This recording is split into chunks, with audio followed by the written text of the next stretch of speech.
अक्कलकोट येथील अंजली बळीराम पवार यांनी आपल्या जिद्द, कष्ट आणि चिकाटीच्या जोरावर SSC JD भरती प्रक्रियेत यश संपादन केले आहे.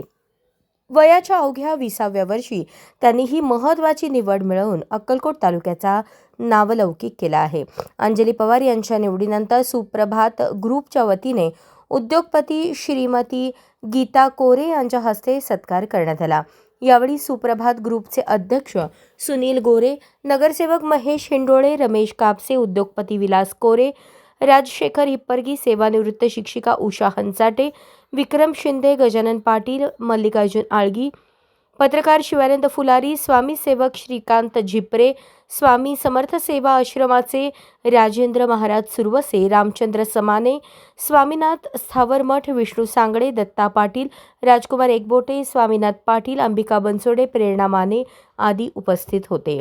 अंजली पवार यांचे प्राथमिक शिक्षण नगर परिषद मुलींची शाळा नंबर 1 येथे व माध्यमिक शिक्षण श्री शहाजी हायस्कूलमध्ये झाले. उच्च शिक्षण CB खेडगी कॉलेजमध्ये सुरू होते. दरम्यान SSC JD भरतीची तयारी सातत्याने सुरू ठेवली होती. त्यांची BSF पदासाठी निवड झाली आहे. अंजलीच्या या यशाबद्दल सर्व स्तरातून अभिनंदनाचा वर्षाव होत असून अनेक तरुणांसाठी त्या प्रेरणास्थान ठरत आहेत. अशाच नवनवीन अपडेटसाठी जनता राज्य न्यूज चॅनलला सबस्क्राईब करा, लाईक करा आणि शेअर करायला विसरू नका.